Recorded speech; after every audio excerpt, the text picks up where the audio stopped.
사도행전 11장에 나오는 내용을 보면서 여러분들이 이제 가끔 마라톤 경기나 그 자전거 사이클 경기 혹은 그 스케이트 경기를 보면 이제 장거리를 뛸 때는 어때요?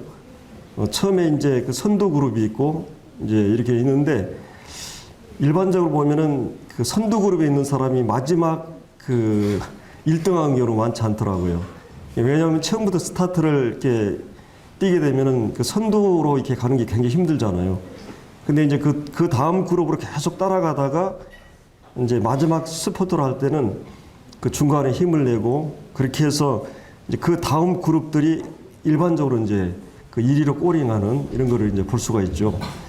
그래서 이제 우리가 이렇게 이 성공하는 사람들도 보면 이렇게 이제 대기만성형들이 있죠. 이렇게 처음에는 못하고 우리가 잘 아는 그 아인슈타인이나 에디슨이라든지 그 윈스턴 처칠 이런 사람들이 사실 학교 공부 때는 그 열등생들이었어요. 근데 이분들이 이제 특별히 어떤 분야에 있어서 탁월해가지고 이렇게 그 인생의 중반이나 후반기에 보면 그 실력을 발휘해가지고 우리가 잘 아는 아인슈타인은 아주 천재였죠. 이 과학 분야에 있어서 노벨상을 받고 에디슨도 이제 발명왕이 되고 그리고 이제 윈스턴 처칠 같은 경우도 그 이제 이 영어에 탁월했기 때문에 문학에 노벨 문학상을 타게 됩니다. 이런 것들을 이제 보면서 뭔가 이렇게 산불이 나게 되면 이 처음 불이 이제 미약하게 가다가 그것이 옮겨져 가지고 그냥 처음 지역은 그냥 시들시들 꺼져버리는데 그 다음 옮기는데서 막 불이 이제 붙는 경우가 있는 걸 우리가 볼 수가 있죠. 그래서 이제 학문도 이렇게 보면은 초기에 그 시작된 지점에서는 너무나 엄격하고 까다롭고 그래가지고 발전을 못 하는데 다른 데로 옮겨지면서 이렇게 부흥하는 경우들을 이제 가끔 우리가 볼 수가 있습니다. 여러분들이 우리나라 같은 데는 사업을 해도 이렇게 보면은 이렇게 절차가 막 그 규제가 많아가지고 근데 이제 미국이나 이런 데는 그런 것이 까다롭지 않잖아요. 그래서 하도 답답한 사람들이 이 나라를 떠나서 이제 이렇게 사업을 하는 경우도 이제 가끔 있는 걸 볼 수 있는데 어떻게 보면 이 기독교도 이제 예루살렘에서 시작이 됐는데 유대인들이 가지고 있는 전통적인 이 기독교는 예수님이 시작한 이 복음과 교회는 전혀 다르거든요. 근데 이제 유대인들은 유대적인 기독교화 하려고 했어요. 유대교. 그래서 유대교를 개종해서 이 복음을 받아들이고 이러길 원했거든요. 오랫동안 전통적으로 가지고 있었던 그런 규례나 의식들이 그 틀들이 그걸 깨지를 못하고 이제 예루살렘 교회가 이렇게 하는 걸 볼 수 있죠. 근데 하나님께서 예루살렘 교회 핍박을 해가지고 우리만 좋고 막 하나님 찬양하고 막 교제하고 너무 좋았는데 하나님께서 그냥 핍박을 통해서 이들을 흩어버리십니다. 흩어지면서 어때요? 이 교회가 무서운 그런 이제 흩어진 곳에서부터 안디옥 교회라든지 또 이 사도 바울을 중심으로 해가지고 이방 선교가 불이 붙는 것을 볼 수 있거든요. 이 초기에는 예루살렘이 시작됐지만 이제 이렇게 하는 것을 이제 볼 수가 있습니다. 그래서 이제 뭔가 이 예루살렘 교회는 유대주의적인 그런 것들이 아직도 폐쇄적인 이런 이 따지고 또 이렇게 이제 문제 삼고 하는 것이 많았는데 이 안디옥 교회는 이제 전혀 다른 모습으로 11장부터 13장에 보면 이 부흥의 불길이 이제 일어나는 걸 볼 수 있습니다. 오늘 우리가 이제 이 본문에서 핵심적인 것은 이제 크게 두 가지로 볼 수 있는데 한 가지는 베드로가 이제 여기 4절부터 이제 이제 11장 1절에 보면 유대에 있는 사도들과 형제들이 이방인들도 하나님 말씀을 받았다함을 들었더니 베드로가 예루살렘에 올라갔을 때 할례자들이 비난하여 막 옛날 성경에 보면 힐난하여 이렇게 이르되 내가 무할례자들 집에 들어가 함께 먹었다 하니 이제 베드로가 그들에게 이 일을 차례대로 설명을 하게 됩니다. 어떻게 보면 이거는 베드로의 이제 간증 설교라고 할 수 있어요. 이제 변증 설교이고 간증 설교인데 이 10장에 있었던 실제적인 경험을 그대로 이제 말하는 거죠. 이 간증은 내게 일어난 일을 말하는 것이죠. 내가 없었던 얘기를 만드는 것이 아니라 내게 있었던 사건을 그대로 이렇게 말하는 거거든요. 베드로가 이제 간증 설교를 이제 4절부터 쭉 하게 되는데 결국은 이제 이 본문에서 크게 두 가지로 고넬료가 이렇게 이방인이 개종한 사건은 베드로의 임으로 한 것이 아니다. 베드로가 막 자의적으로 자기가 하고 싶어서 이렇게 한 게 아니다. 하나님께서 성령을 통해서 지금까지 인도하셨고 성령을 통해서 인도하신 것들을 쭉 얘기를 합니다. 여러분들이 예를 들어서 제가 이 모임을 옮기는 문제나 이런 얘기를 할 때 하나님께서 여기까지 인도하셨다 그러면 할 말이 있어요, 없어요? 하나님께서 분명히 인도하셨다 그러면 아무도 반대 제기를 안 할 거예요. 이 베드로 같은 경우는 뭐예요? 하나님께 지금까지 이렇게 인도하셨다 그러니까 아무도 이 말을 못해요. 결정적인 것은 뭐냐면 이 예루살렘 교회가 베드로의 그 간증에 대해서, 베드로가 한 말씀에 대해서 거기 이제 17절에 어떻게 반응해요? 자, 그런즉 하나님이 우리 주 예수 그리스도를 믿을 때, 그러니까 이제 오순절 이제 우리 주 예수 그리스도를 믿을 때 주신 것 같은 선물을 그들에게도 주셨으니 내가 누구에게 하나님을 능히 맡겠느냐 하더라. 자, 18절에 그들이, 자, 예루살렘 교회 성도들이 그들이 이 말을 듣고 뭐라 그랬어요? 잠잠했다 그랬어요. 그 하나님께서 그 개인 안에 여기까지 인도하시고 결정적인 건 뭐예요? 그 오순절날 성령이 임한 것처럼 이들에게도 성령이 임했다. 이 말에 그들은 토를 달지 않습니다. 이를 달지 않아요. 하나님께서 이렇게 역사하신 부분에 대해서 그들은 그대로 수긍하고 이렇게 받아들이는 모습을 이제 우리가 이 말씀 가운데서 볼 수 있습니다. 자, 우리가 이제 이런 걸 이게 나와요? 소리가. 예. 그래서 이렇게 그 예루살렘 교회가 이렇게 어떤 그런 편견, 그들이 가지고 있었던 이런 편견이 깨진다고 하는 것이 이제 얼마나 이제 어려운가를 우리가 이제 말씀 속에서 우리가 찾아볼 수 있었고, 우리가 이제 10장에서도 봤죠. 그들이 가지고 있는 전통적으로 오랫동안 1500년 이상 유대인들이 가지고 있었던 그런 그 도덕적인 그런 율법주의, 그 다음에 의식적인 율법주의, 이런 것에 그런 틀에 깊이 젖어 있었고 바탕이 형성되어 있기 때문에 이제 이런 데에서 이런 거를 깨고 일어난다고 하는 것은 쉽지 않은 부분이었죠.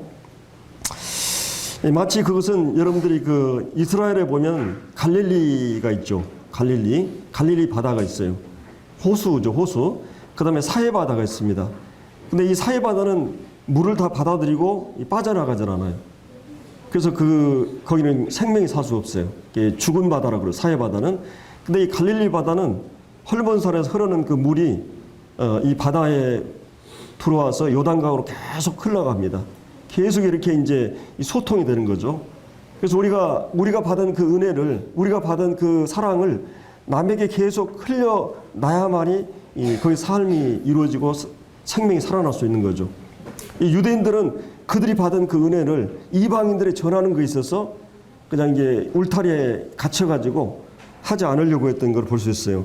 그래서 하나님께서 한편으로서는 사마리아에서는 이제 핍박을 통해 사마리아의 복음이 증거되고 이제 이 고넬료를 통해서 성령이 이렇게 임하시는, 그리고 이제 우리가 잘 아는 이 베드로 같은 경우도 그 편견에서 자유롭기 위해서 성령이 얼마나 구체적으로 이렇게 역사하는 것들을 우리가 이제 이 성경에서 볼 수가 있었습니다. 그래서 이제 우리도 복음 전하는데 이제 이런 인종적인 차별, 또 신분의 차별, 또 이제 성적인 그 남존여비 이런 성적인 차별, 또 연령의 어린아이나 노인에 대한 경시풍조, 그 다음에 이제 장애인에 대한 차별, 또 빈부의 그런 이 차별, 그리고 이제 우리가 동남아시아에서 온 사람들을 보면 일반적으로 어때요, 사람들이 이렇게 이제 좀 이렇게 깔알보고, 어떻게 보면 그 사람들이 실력이 있어서는 고등교육을 받은 사람들이 대부분이고, 우리보다 훨씬 더 의식이 있는 사람들인데도 우리는 우리나라에 이렇게 돈 벌러 왔기 때문에, 그리고 이제 인종적으로 이렇게 흑인들이라든지, 근데 이제 러시아나 이제 이게 좀 백인들이 오면 어때요? 우리보다 오히려 배우지 못한 사람이어도 막 영어 교사를 한다는 얘기 이렇게 쓰잖아요. 대하는 태도가 다르잖아요. 이런 인종적인, 어떤 분이 미국에서 엘리베이터 타고 이제 내려가는데 우리 한국인들이 타고 이제 흑인들이 탔나 봐요. 그러니까 이 흑인들이 이제 흑인들한테 아이 깜둥이가 뭐 이러면서 얘기하니까 이 사람이 갑자기 깜둥이가 뭐? 이 사람이 이제 미군 부대에 오셔가지고 한국어를 좀 이렇게 하시는 분이었어요. 그냥 화를 내면서 이렇게 혼났다는 얘기를 든 적이 있는데, 뭔가 우리는 이렇게 이제 외모에 의해서 쉽게 이렇게 사람을 판단하는 그런 경향이 있는데, 그래서 우리가 이제 사실은 여성들의 권익이 신장이 되고 인권이 신장이 되고 노예 해방이 되고, 그다음에 지금도 인도 같은 데는 뭐예요? 신분사회잖아요. 이 카스트 제도라 그래가지고, 그래서 보면은 교육의 기회라든지 복지 혜택이 전혀 없는 신분이 낮은 사람들. 근데 이제 사실은 이 기독교가 천주교가 이런 거에 대해서 이의 제기를 해가지고 국회에서 법이 통과되고 그들에게도 교육과 이런 복지 혜택을 받을 수 있는 길이 열렸다고 하는 걸 우리가 몇 년 전에 제가 드렸었는데, 이게 여러분들이 예수님이 오심으로서부터요, 이 모든 것이 철폐가 됩니다. 이 복음 안에서. 그래서 그런 어떤 신분적인 또 인종적인, 그리고 이제 빈부라든지 이런 걸 장애인들이라든지 여성이라든지, 사실은 여성은 우리가 알기로 15세기만 해도 영혼이 없다고 생각을 해요, 학자들이. 그리고 사실은 여성들이 투표권을 행사한 데가 불과 제가 알기로 1세기도 안 됐거든요. 100년도 안 됐어요. 왜 이 노예제도는 다 이런 것들이 복음 안에서 복음이 들어가고 기독교가 들어가면서부터 이런 것이 철폐되는 걸 볼 수 있습니다. 그래서 우리가 오늘 이 본문을 보면서 10장과 11장을 보면서도 하나님께서 이런 이방인과 유대인이라고 하는 담을 깨는 일들을 주님이 십자가 복음을 통해서 하셨고, 또 성령이 이런 차별하지 않고 이 복음을 받아들인 사람들 안에 들어가게 되는 이런 것들 우리가 이제 볼 수가 있었습니다. 자, 그러면 이제 우리가 사람들은 그러니까 그만큼 변화에 대해서 이제 예민한 걸 볼 수 있어요. 자, 무엇이 변화돼야 되는가? 물론 우리가 거듭나지 않은 사람은 본질이 변화가 돼야 돼요. 우리의 존재의 가장 중심인 본질, 영혼이 변화돼야 됩니다. 그러니까 기독교는 다른 모든 종교는 인간의 태생적으로 가지고 있는 그런 위치에서 무엇을 쌓아가지고 선을 쌓고 도를 닦고 막 열심히 해가지고 어떤 깨달음을 갖고 어떤 득도에 이르고, 그러나 우리가 잘 알다시피 우리 인간은 죄인이기 때문에 평생 우리가 가지고 있는 이 세상의 모든 선을 다 긁어 모아도 하나님 앞에 내어놓을 게 없어요. 우리 자체는 본질적으로 죄인으로 태어났고, 아담 안에 이제 모든 사람은 죄인이기 때문에 죄의 악 중에 출생했고 죄인으로 이제 우리가 살아가고 있기 때문에, 그래서 기독교는 개선이나 교육이나 훈련으로 되는 게 아니에요. 우리는 근본적으로 이 본질 자체가 변화되는, 거듭나는 새로운 피조물로 변화되는 것이 없이는 안 돼요. 그래서 기독교는 이제 구원받지 않은 사람은 이 복음을 통해서 변화되는, 성령으로 거듭나는 새로운 피조물이 되고 생명과 경건에 속하는 것들을 우리에게 주시는, 그래서 새로운 본질이, 새로운 생명이 우리 안에 들어오지 않으면 절대로 우리는 교육이나 훈련이 아무런 의미가 없게 돼요. 죽은 사람에게 훈련하는 것은 아무 없게, 이게 종교 행위와 마찬가지예요. 죽어도 깨도 이건 안 돼요. 내가 신분이 변화되는 것, 새로운 그런 사람으로 되는 것은 이 출생으로만 가능해요. 이 복음을 통해서 우리가 거듭나지 않으면, 우리가 안 된다고 하는 것입니다. 그래서 이 마음의 변화를 이제 성경이 얘기하는데, 근데 이제 또 한 가지 측면은 뭐냐면 절대로 변화되지 않아야 될 게 있어요. 우리가 믿음에 있어서 그게 뭐냐면 이 본질적인 것은 절대로 변하지 않아야 되는데, 그것은 뭐냐면 이 성경에 나오는 근본적인 진리들이에요. 예수님이 하나님 되시고 사람 되셨다. 예수님이 우리를 위해 죽으시고 부활하셨다. 그 진리 가운데 어떤 진리 하나만 강조해도 안 되고 제외시키면 안 됩니다. 예수님이 어떤 분이고 그분이 어떤 일을 하셨다. 만약 그 진리가, 그것은 우리가 목숨을 걸고 지켜야 될 진리고 보수해야 될 진리예요. 우리가 보수적이란 말은 변화되지 않을 본질적인 진리에 대해서 우리가 보수적이어야 돼요. 그것은 꼭 지켜야 되고 그대로 믿어야 돼요. 이 본질이 변화되면 변질이라고 그래요. 변질. 근데 이제 또 한 가지는 이 본질을 담고 있는 그릇이라든지 이 본질을 표현하는 그런 양식이라든지 방법이나 이것은 비본질이라고 그러죠. 이 비본질이라고 하는 것은 다양해야 됩니다. 유연해야 되고.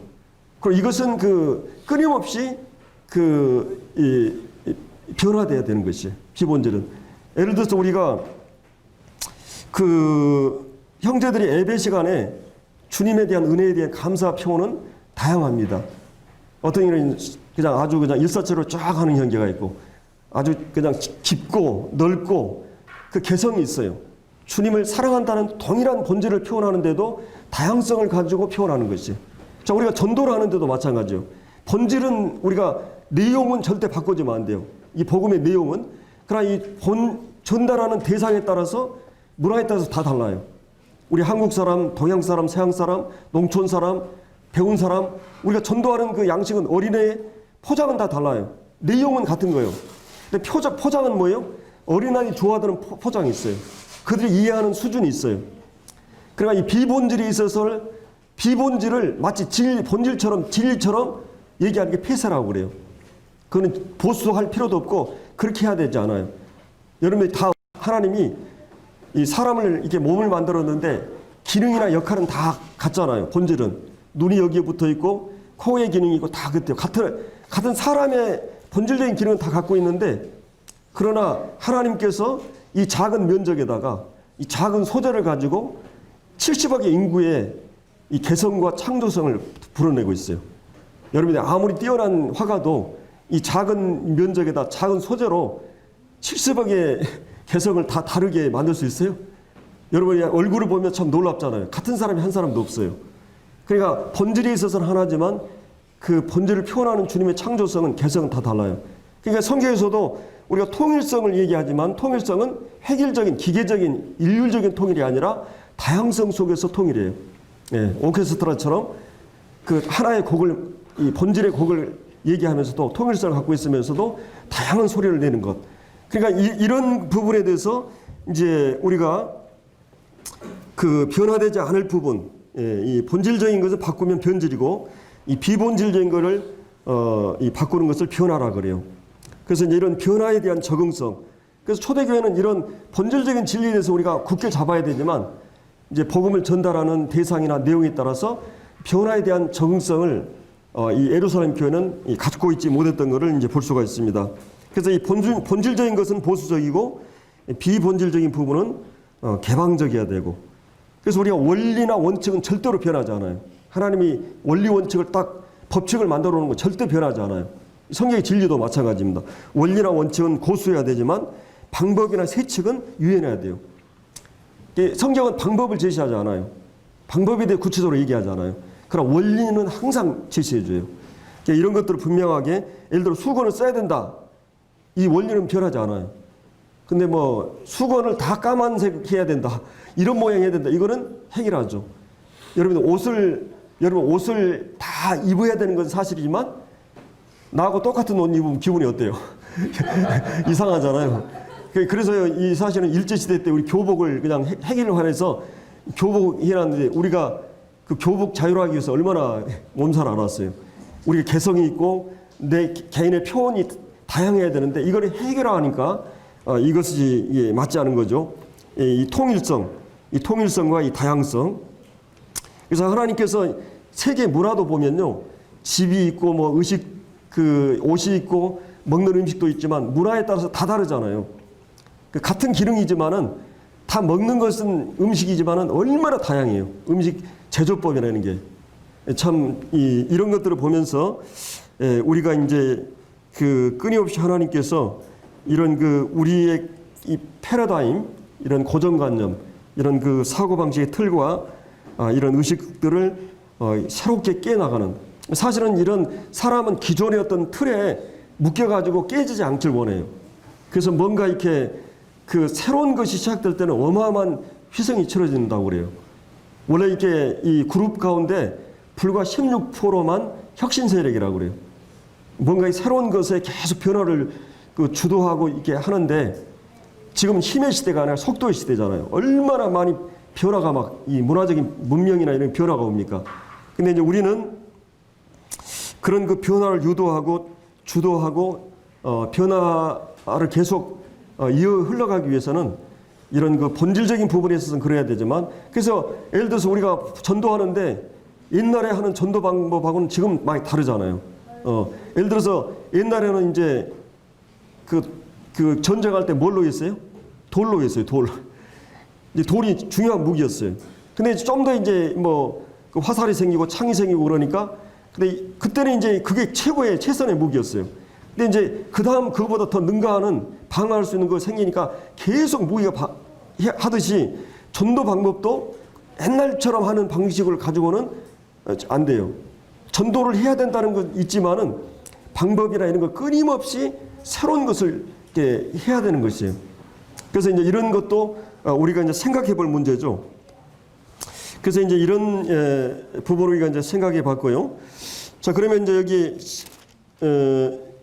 이제 이 유대에 있는 이 사도들과 형제들이 이방인들도 하나님 말씀을 받았다 함을 들었더니 베드로가 예루살렘에 올라갔을 때 할례자들이 비난하여 이제 내가 무할례자 집에 들어가 함께 먹었다 하니 베드로가 이제 그들에게 이를 차례대로 설명하는 걸 볼 수가 있습니다. 그래서 이제 유대인들에 있어서는 그 이방인들을 접촉하는 것을 금지하는, 이 옛날 고대나 조선 시대 때 이 천민들이 접촉하는 것을 금지하는 것처럼 이렇게 나름대로 그들이 가지고 있는 이방인들에 대한 생각을 갖고 있었어요. 우리가 이제 그 에베소서를 공부하면서 그 생각해봤지만은 이방인들하고 유대인들이 하나 되는 그 벽이 얼마나 그 어려웠냐면, 유대인들은 그 이방인들을 이 개로 생각을 했어요. 이 짐승으로 생각을 했어요. 지옥의 불쏘시개 정도로 생각을 했어요. 그러니까 그러면 하나님께서 유대인들을 선택했을 때 유대인들은 어떤 생각을 했냐면, 뭔가 자기들이 이 세상 가운데서 좀 잘났다고 생각을 했어요. 뭔가 자기들이 좀 다른 사람하고 이렇게 뭔가 다르기 때문에 하나님 선택했다고 생각했어요. 그래서 그런 선민 사상을 갖고 있었고, 그 다음에 그들은 그러기 때문에 하나님께서 할례를 통해서 그 선민이라는 표시를 주셨고, 그 다음에 이제 그들이 뭔가 달랐기 때문에 하나님 율법을 주셔가지고 지키라고 그랬고, 그래서 뭔가 그들은 하나님께서 뭔가 달랐기 때문에 그들은 그렇게 불렀다고 생각을 한 거예요. 그러다 보니까 이방인들에 대해서 그 폄하하고 그 평가를 과소평가하고 이렇게 열등한 존재로 생각을 했던 것이죠. 그래서 이방인들과 음식을 먹지도 않고 그들과 함께 거주한다든 유숙하는 것은 그들에게는 불가능한 일이었죠. 근데 우리가 성경을 보면 유대인들이 달랐기 때문에 그렇습니까? 사실은 아브라함을 부르기 전에 어땠어요? 아브라함을 부르기 전에 그 인류는 다 아담 아래서 다 똑같은 죄인들이었고, 아브라함을 하나님 부르셨을 때 우상을 섬기고 있었어요. 이 데라가 우상을 만드는 그런 그 수공법을 만들었고, 그 우상을 섬기는 그런 문화 속에서 갈대아 우리에서 성장했어요. 하나님의 주권과 하나님의 은혜로 이 아브라함을 하나님 부르십니다. 그러면서 아브라함을 부르실 때 무슨 얘기를 해요? 아브라함을 통해서 천하 만민이 복을 받는다고 하는, 그리고 내가 복의 근원이 된다고 하는, 하나님께서 아브라함이 특별해서 그런 게 아니라 은혜로 하나님 부르셨고, 그리고 하나님께서 하나님의 은혜와 약속의 근거에서 아브라함이 의롭다함을 얻어요. 내가 이제 앞으로 네 하늘의 무별과 바다의 모래처럼 내가 이렇게 많은 후손을 줄 거다. 근데 하나님께서 그 말씀을 하셨을 때 아브라함이 뭐예요? 아브라함 능히 그렇게 하실 수 있다고 하는 그 하나님의 능력과 인격을 신뢰를 했어요. 그때 그 하나님을 믿었다고 했을 때 그 믿음을 하나님 뭐라 그래요? 의로 여기셨다고 그래요. 이 창세기 15장에 보면, 창세기 12장에서 하나님이 아브라함을 부르셨고, 하나님이 부르셨는데 그것도 하나님의 주권과 은혜로 부르셨고, 그 다음에 그가 그 의롭다함을 받은 근거는 뭐예요? 하나님이 그렇게 하실 수 있다고 하는 그 믿음을 의로 여기셨어요. 아브라함이 선행이나 잘해서 그런 게 아니고. 그 다음에 창세기 17장에 할례가 나오는데 그 할례도 뭐예요? 그 하나님이 부르셨고, 또 하나님이 그 의롭다함을 받은 그 하나님의 백성이라고 하는 사인을 할례를 통해서, 여러분들이 이제 예를 들어 침례식을 하는데 진짜 이 사람이 이런 부르심이나 믿음으로 의롭다함을 받는, 죄사함 받고 의롭다함을 받는 구원의 확신이 없는데 침례받는다. 그 의미가 있어요, 없어요? 아무런 의미가 없어요. 그러니까 이스라엘 백성들이 하나님이 부르셨고 하나님이 언약으로 부르셨다고 하는 그 은혜의 근거에서 뭐예요?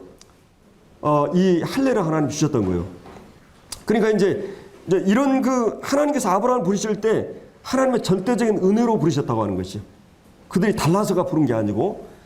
그런데 이제 그래서 아브라함을 부를 때도 너희를 통해서 메시아 혈통을 허락하시고 너희를 통해서 메시아를 통해 천하 만민이 복을 받는다고 하는 이 범세계적인 하나님의 경륜과 복을 가지고 계셨어요. 그리고 이제 그 세례 그 성령을 하나님이 주신 것도 모든 육체에게 하나님이 이 성령을 부어주신다고 하는 요엘 선지자를 통해서 복을 약속하셨어요. 선지자를 통해서. 그러니까 이미 구약 성경에 이스라엘 백성들에게 이 하나님께서 경륜적으로 할 것을 이렇게 얘기하셨고, 그 다음에 예수님이 오셨을 때도 뭐라 그랬어요? 너희는 가서 모든 족속으로 뭐라 그랬어요? 제자를 삼으라 그랬어요. 온 천하에 다니며 만민에게 복음을 전하라 그랬어요. 그리고 너희는 가서 모든 오직 성령이 너희에게 임하시면 너희가 권능을 받고 예루살렘과 유대와 사마리아 땅끝까지 이르러 내 증인이 되라고 그랬어요. 땅끝까지 이르러 증인이 되라. 그러니까 이거는 유대인만이 아니고 특별한 한 그 민족주의적인 유대 민족이라고 하는 틀을 깨고 하나님은 예수님이 말씀하셨어요. 아브라함을 부르실 때부터 그랬고 구약 성경 전체에서 그게 흐르고 있어요. 그리고 이제 예수님 오셨을 때도 주님은 이 범세계적인 복음을 얘기했고, 그리고 이제 이 오늘 본문에서도 그러니까 그 선민 사상이라고 하는 그거를 깨는 과정이 얼마나 힘든다고 하는 것을 여러분 알게 될 것입니다. 사도행전 지금 10장에 와가지고 여기까지 와가지고도 베드로 자체도 유대인이었잖아요. 그리고 이 초대 교회 예루살렘 교회도 마찬가지예요. 유대인들이 선민 사상 그리고 자기들만 선민이라고 하는 그 틀을 깬다고 하는 것이 얼마나 힘든지. 그런데 이제 이방인들은 어떻겠어요? 이방인들 입장에서는 자기들이 하나님 믿고 선민이고, 여러분들이 그 학교에서 누가 왕따 당해요? 지가 똑똑한 척하고 잘난 척하고 다 이러면 그냥 딱 왕따 당하는 것이. 그렇지 않아요? 유대인들이 지들만 하나님 믿고 막 이러고 니들은 막 이러니까 이방인들이 뭐라고 생각하겠어요? 유대인들이 그러니까 구별할 때 그리스가 이 나라를 정복하고 나서 유대인들이 이 동화 정책을 썼는데 이게 말 안 들으니까 유대인들을 곤란했는데 어떻게 하는 줄 아세요? 돼지고기를 갖다 먹여봤어요. 유대인들은 죽어도 안 먹잖아요. 그러니까 다 곤란해가지고 다 그냥 숙청 죽이잖아요. 히틀러가 뭘 가지고 유대인들을 곤란했어요? 할례 받았느냐 안 받았느냐 이걸 가지고 유대인들을 곤란했어요.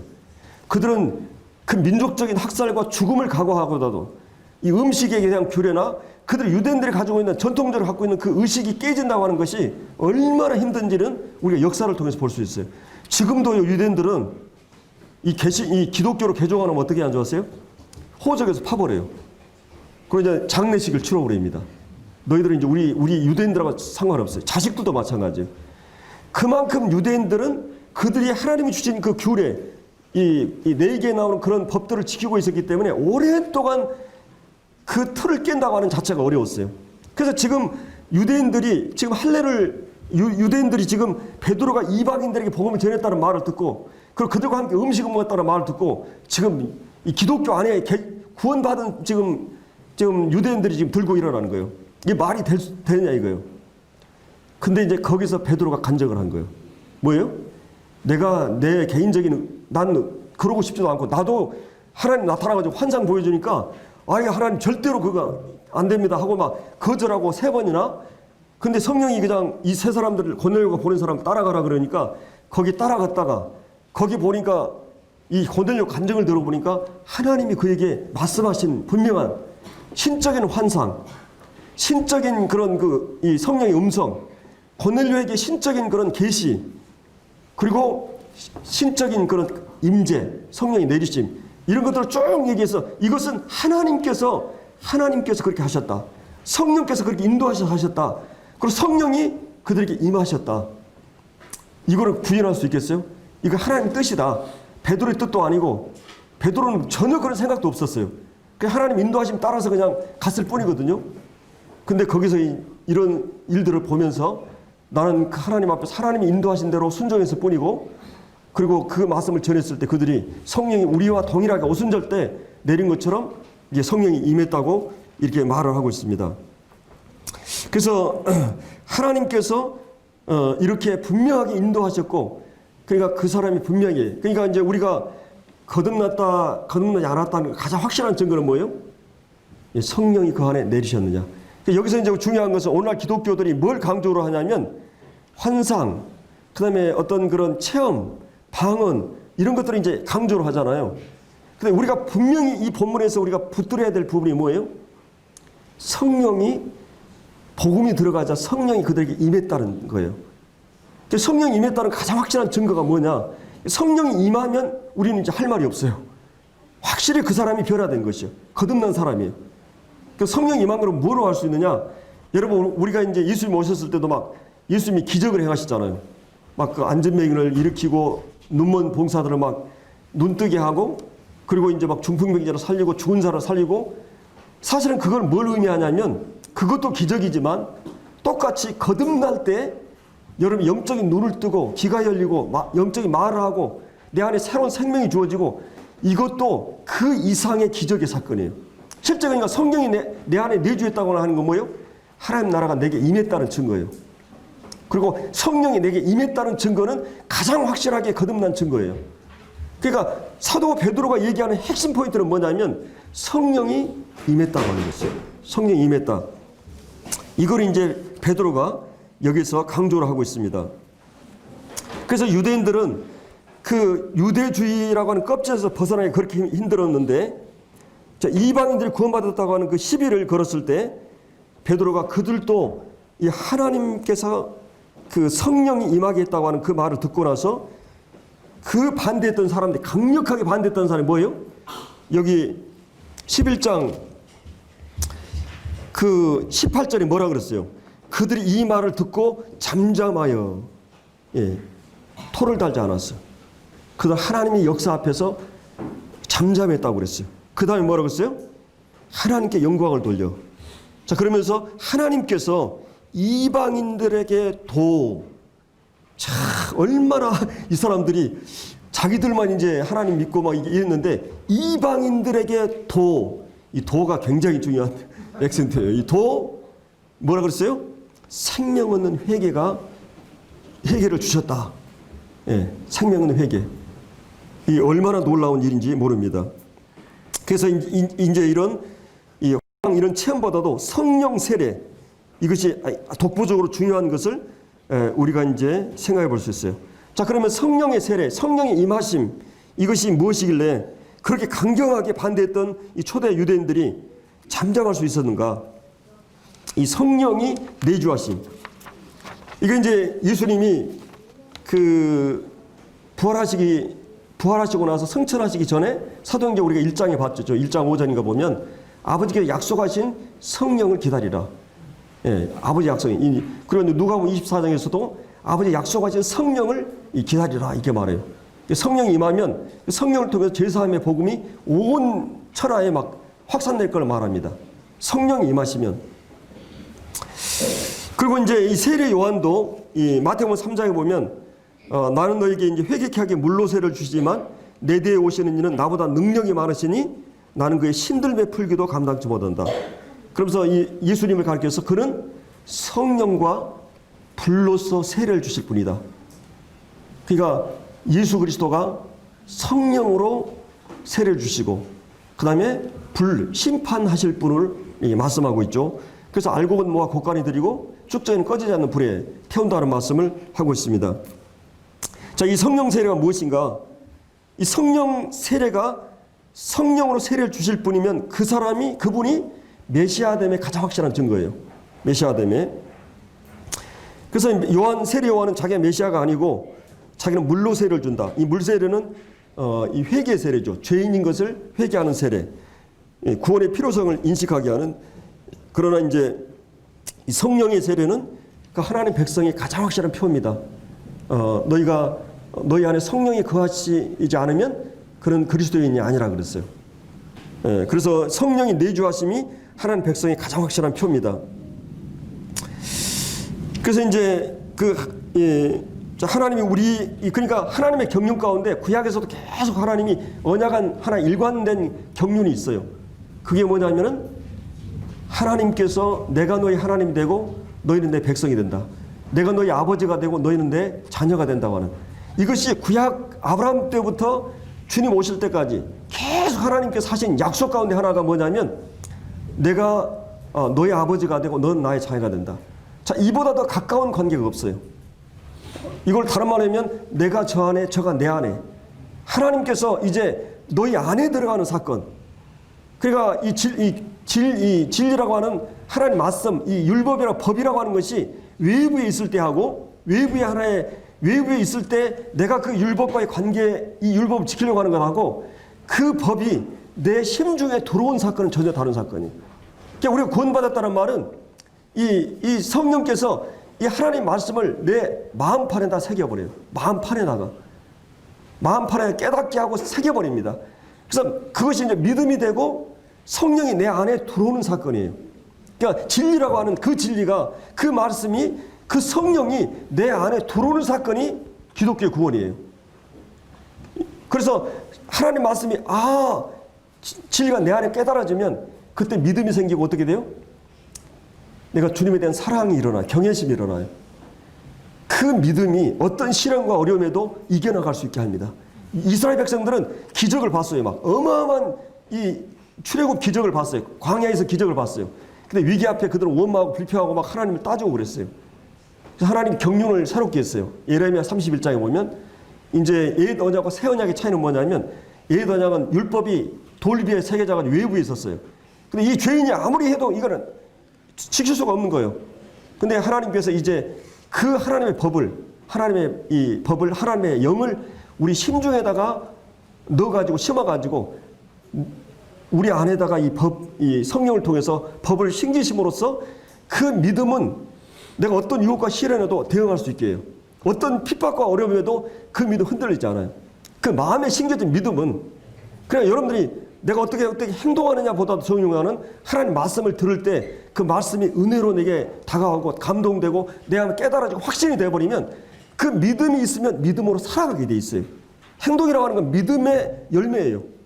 내가 이렇게 살아야 되겠다. 율법적인 관계에서 말씀이 겉돌고 그냥 이러면 절대 내 마음에 새겨지지 않는 말씀, 내 마음 중심의 본질에 내가 되지 않으면 그것은 그 생명으로서, 생명 살아있는 거잖아요. 유연하잖아요. 죽어있는 것은 절대로 불가능한 것이죠. 성령이 내 안에 오면 내 마음이 부드러워지고 겸손해지고 이 성령이 내 안에 들어오면서, 그리고 말씀이 내 안에 심겨지고 이렇게 되는 것입니다. 그래서 이제 하나님의 백성, 그래서 예수님이 이 땅에 오셨을 때 이 마태복음 3장에 아까 유대인들을 가르쳐 뭐라 그랬어요? 너희가 하나님의 백성이라고 그렇게 생각하지 말라 그랬어요. 바리새인과 사두개인들에게 독사의 자식들아, 임박한 진노를 피하라. 그리고 회개에 합당한 열매를 맺어라. 그리고 하나님은 이 돌들로도 아브라함 자손이 되게 한다. 그러니까 그들이 율법을 붙들고 막 하나님 믿는다고 그렇게 열심히 하는데 도덕적인 그런 율법주의, 의식적인 그런 율법주의, 하나님 십계명을 지켜가지고 하려고 하는 성전에서 의식적인 드리는 그 제사를 가지고 하나님께 나오려고 하는 그들에게 뭐라고 했어요? 예수님이 독사의 자식들아, 회개에 합당한 열매를 맺어라. 열매가 없는, 그리고 너희가 아브라함 자손이라고? 너희는 사단의 자식이다, 마귀의 자식이다, 그렇게 얘기를 하잖아요. 근데 우리가 어느 날 이제 이 복음을 통해서, 십자가를 통해서 우리가 하나님, 에베소 2장에 보면 너희 생각해봐라. 너는 그때 이방인이었고 무할례자였고 그리스도의 밖에 있었고 이스라엘 밖에 있었고 언약에 대해 외인이고 하나님도 없고 소망도 없다. 소망이 없는 사람이 이게 그리스도의 밖에, 그리스도 안에는 뭐예요? 그리스도 안에는 모든 신령한 복을 그리스도를 통해서 우리 주어졌잖아요. 그리스도 안에서 이루어진 일의 근거에서 우리는 서 있어요. 여러분 구원받고 나서 내가 늘 주님 앞에서 이런 나를 보고 실망하고 좌절하고, 주님 믿고 나서 가면 갈수록 이렇게 내가 큰 죄인이었구나라는 걸 더 깊이 깨달아가요. 이런 나를 향한 하나님의 사랑이 변치 않고 이런 나를 받아주시는, 반복해서 실수하는 나에 대해서 여전히 사랑으로 나를 대해주신 것 때문에 그 은혜라고 하는 힘 때문에 내가 무너지는 거예요. 그 사랑 앞에. 여전히 앞으로도 마찬가지로 나는 이 죄의 본질과 이 새로운 생명의 본질을 갖고 있어요. 끊임없는 갈등과 이런 가운데 우리가 살아갈 수밖에 없는, 구조적으로 인간은 그렇게 돼 있어요. 그렇기 때문에 이제 이런 그 나를 향한 하나님의 사랑, 그래서 주님이 그 유대인들을 향해서, 종교적인 유대인들을 향해서 하는 말이 뭐예요? 결국은 성령의 세례, 너희들이 죄인이다. 그들은 죄인이 아니라고 생각했어요. 율법을 지키고 있다고 생각했어요. 율법 지킬 수가 있어요? 분명 불가능한 거예요. 너희가 죄인인 것을 계속 설득하시고 주님이 회개 세례는 바로 죄인들에게 물 세례는 그 의미거든요. 회개하고 이 복음을 믿어야 되는데 그렇게 하지 않았어요. 그래서 여러분들이 이제 성령을 받은 구원을 얻은 가장 이제 확실한 그런 근거는 우리가 봤지만 복음을 받아들인 것이. 아, 나는 아닙니다. 율법 앞에서 내가 얼마나 하나님 앞에서 내가 심각한 죄인이고, 그러나 내가 무릎 빠져 죽고 지금 옥상에 불나가지고 내가 내 스스로 탈출할 수 있는 능력이 없을 때는 뭐예요? 나를 살려달라고 구출자를 부르는 거예요. 내가 스스로 어떻게 살 수 없다고 하는 걸 정말 아는 사람만이 나의 구원자를 달라고. 그랬을 때 우리가 바로 이 예수님이 복음 안에서 우리를 위해서 이루어 놓으신 십자가의 단번에 영원한 속죄를 이루시고, 다 이뤘다. 우리의 모든 죄를 다 청산하시고, 그리고 주님이 율법을 온전히 지켜주심으로써 하나님 앞에서 우리가 의롭다함을 얻게 되는 이 복음의 내용을 받아들이는 사람들이 뭐라고 했어요? 이제 믿음으로 의롭다함을 얻는. 그래서 사도 바울이 로마서 3장에서 유대인만 믿음으로 구원받느냐, 이방인도 믿음으로 구원받는다. 유대인의 하나님만 아니냐? 아니다. 이방인의 하나님도. 그러니까 사도 바울이 그가 복음 전할 때 이방인 사도였는데 그 이방인들 지역에 갔을 때 먼저 유대인들이 복음 전했어요. 회당에서. 그리고 이제 이방인들에게 복음 전했거든요. 그래서 에베소 3장 1절에 보면 내가 이방인들에게 복음 전한 것 때문에, 예수님이 메시아고 구원자라고 하는 것 때문에 내가 이 감옥에 갇혀가지고 이 고난을 받는다. 여러분들이 어떤 사람 시험할 때 제가 그 얘기 있죠. 이게 어떤 얘기를 하는데 너 그 얘기하면 가만 안 둬둘 거야. 너 매를 만나든지 너는 뭐 감옥에 들어간다 그러면 그때 입을 딱 다물면 그 사람은 진리가 아니에요. 근데 어떤 말을 해도 내가 감옥에 던지고 막 해도 내가 막 핍박을 받고 내가 나 죽인다 그래도 이 얘기하는 사람은 그 진리가 있기 때문에. 바울은 그거예요. 내가 감옥에 갇히고 이 핍박을 받고 이 어려움이 왜 그러냐. 이 비밀, 이 경륜, 이방인과 유대인들에게 예수 그리스도가 메시아가 되시고 누구에게나 복음이 열렸다고 하는 이 비밀의 경륜을 하나님이 내게 깨닫게 하였다. 그러니까 이것 때문에 이 고난을 받는다 이거예요. 그렇기 때문에 이제 성령이 그들에게 우리에게 오셔서 이제 영을 쫓아 행하는 삶을 시작하게 되는 것이요. 이제 내 생각이나 내 욕망이나 내 야망이나 내가 내 인생의 머리가 아니라 우리 그리스도인은 뭐예요? 한 가지로 본질이 바꿔졌고 신분이 바꿔질 뿐만 아니라 뭐냐면 머리를 바꾼 것이 그리스도인이에요. 예수 그리스도를 이제 그리스도 예수를 주로 삼아서 그 안에 행하게 됐어요. 예수님이 내 인생의 주인입니다.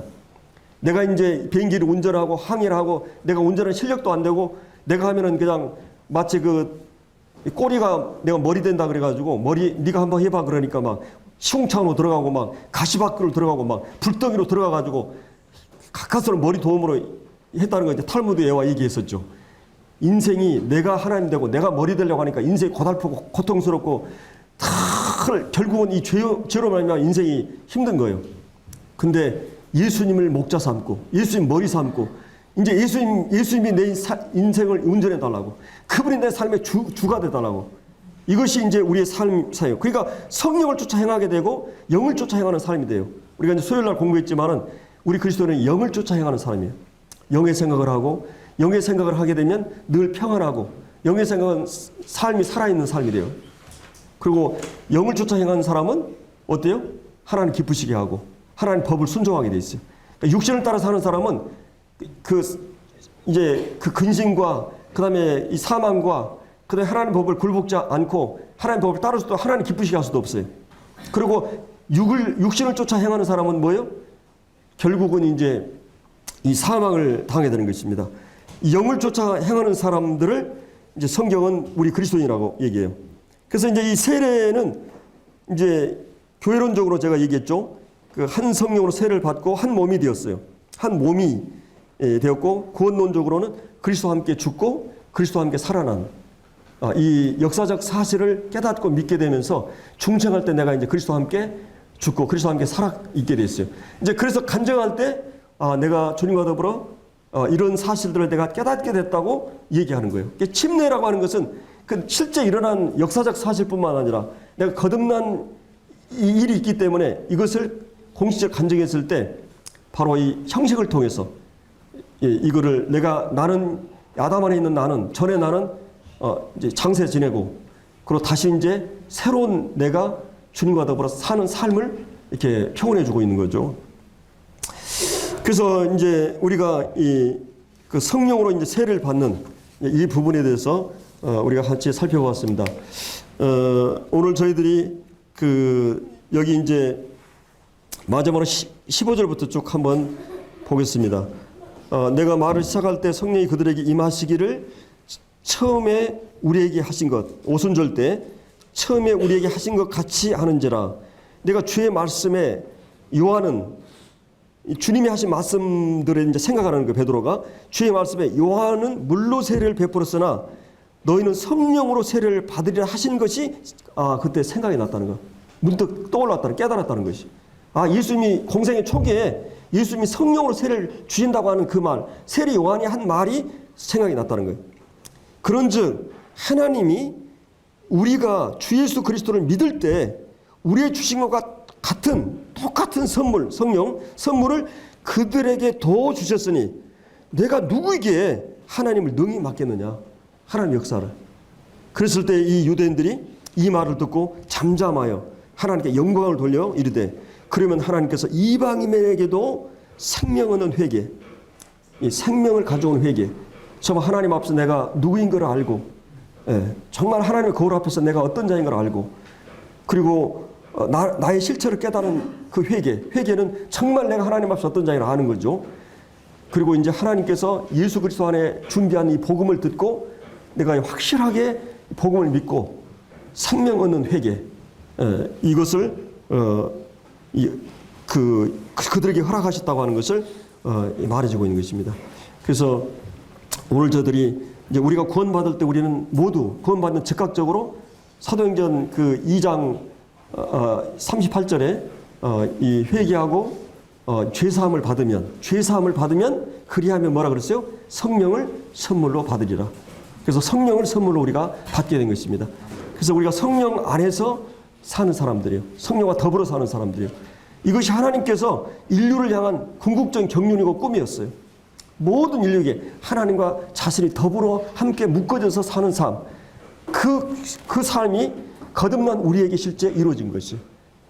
그래서 우리가 주님과 더불어 주님은 내 안에, 내가 주님 안에, 내가 주님 안에 있는지 주님은 내 안에 있는데 전혀 모를 이 관계 속에 들어간 것이.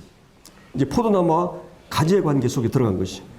그분이 이제 내 인생을 인도하고 내가 이제 어떤 상황이 돼도 궁극적으로 그리스도 안에서 내가 합력할 선을 이루실 그분을 바라보면서 주님을 따라가게 됩니다. 기도하고 마치겠습니다.